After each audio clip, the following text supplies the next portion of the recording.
hygiene.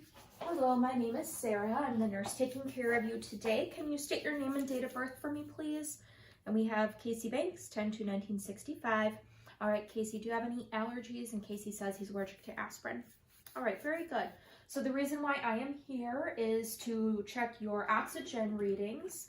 We're going to do that via Pulse Oximetry, where I put a little monitor on your finger and reassess what your blood oxygen level is.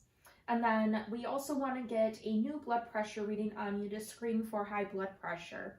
So I'm going to be putting a cuff on your arm and doing it in 2 different steps where I get an estimated systolic reading and then we get a true blood pressure measurement after that. A couple questions before we get started. Have you had any caffeine, smoked, or anything like that within the last half hour? And Casey says no. Okay, I'm just going to begin by taking a look at your finger. We'll do this pulse oximetry first, and then we'll do the blood pressure.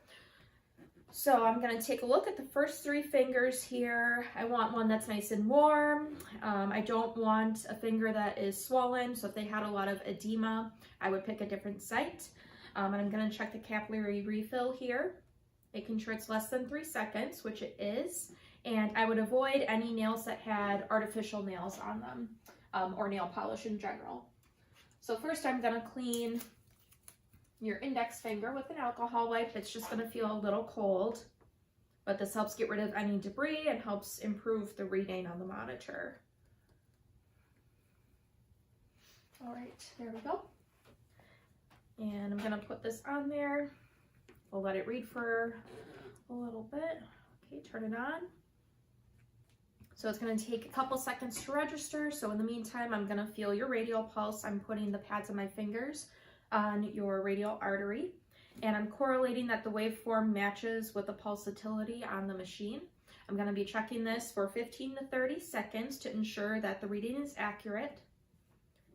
And the waveform does match what I'm feeling in your radial artery.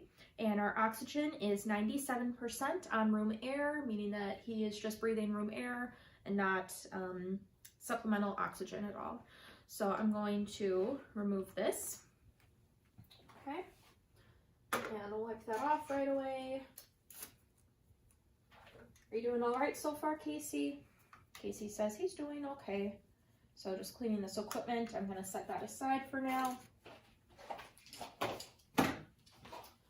All right, so Casey has never had his blood pressure taken before. I'm just doing my hand hygiene again.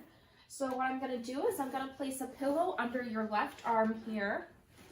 And while I get your blood pressure, I know you're laying down, but we want to make sure that your legs are uncrossed and you avoid talking while I get this measurement, just because that can skew the blood pressure and make it falsely elevated. So I'm going to have you continue to lay how you are. First, I'm going to just double check that you don't have any dialysis fistulas or mastectomies or anything on your left side. Casey says no, so we are good to go and use this left arm. So first I'm going to feel for the brachial artery up here.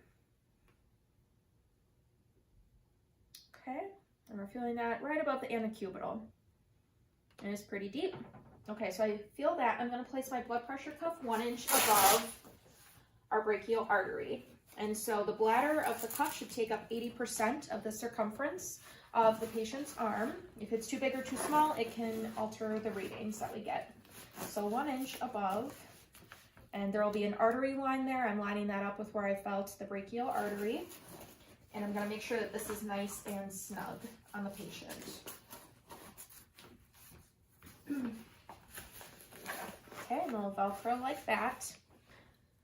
I'm going to clip this device up here so I can read at eye level what our millimeters of mercury are when I'm inflating. So I'll just clip this up here.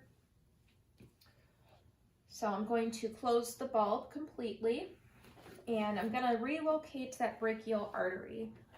So I want to get a really good feel on this because I'm going to be taking note of when it disappears when I inflate the cuff. So I'm going to slowly inflate, and I'm still feeling that brachial artery. And I'm going to take note of when it disappears. So I do not feel it anymore at 100 118 millimeters of mercury. So I'm going to inflate another 30 millimeters of mercury. So I'm going to go up all the way to 148. And I'm going to slowly deflate. So each line on here should take about a second to go down. And I'm noting when the pulse reappears. So I feel it at 114 millimeters of mercury. I'm going to deflate the cuff. So 114 is going to be my estimated systolic, and that's going to be important for the next second step of the blood pressure measurement. So now I'm going to let your arm sit for about 30 to 60 seconds, Casey, and then we'll proceed with using the stethoscope to hear your blood pressure, okay? Okay, so we'll say that it's been 30 to 60 seconds. I'm going to close the bulb here by putting that away from me, and I'm going to relocate the brachial artery. All right, so I'm able to feel that.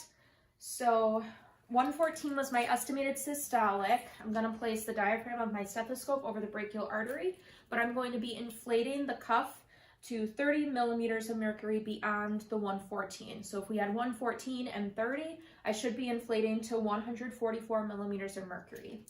So I'm just going to put these in my ears, reapplying this over the brachial artery, and just quickly inflating with little quick puffs and going up to 144. I'm going to slowly deflate this one line about every second.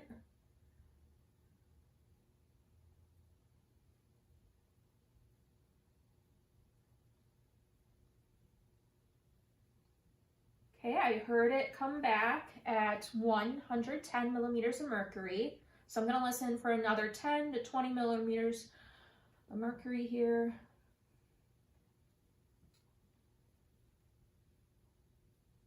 Okay, I keep hearing sound, so I'm going to keep on listening. All right, last sound I heard was at 70 millimeters of mercury, so I'm going to keep on listening to 60 to 50 millimeters here. All right, and I'm deflating the cuff fully.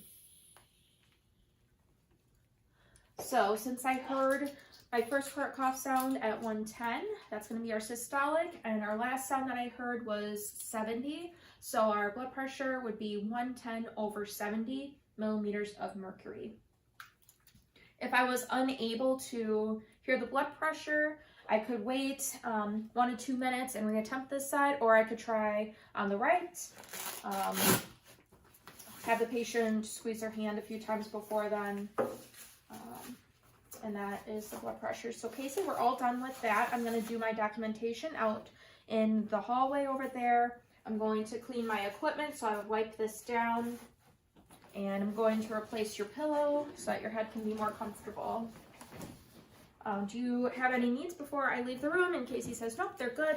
So I give the call lights, make sure the bed is in lowest position, and have the side rails up for the patient.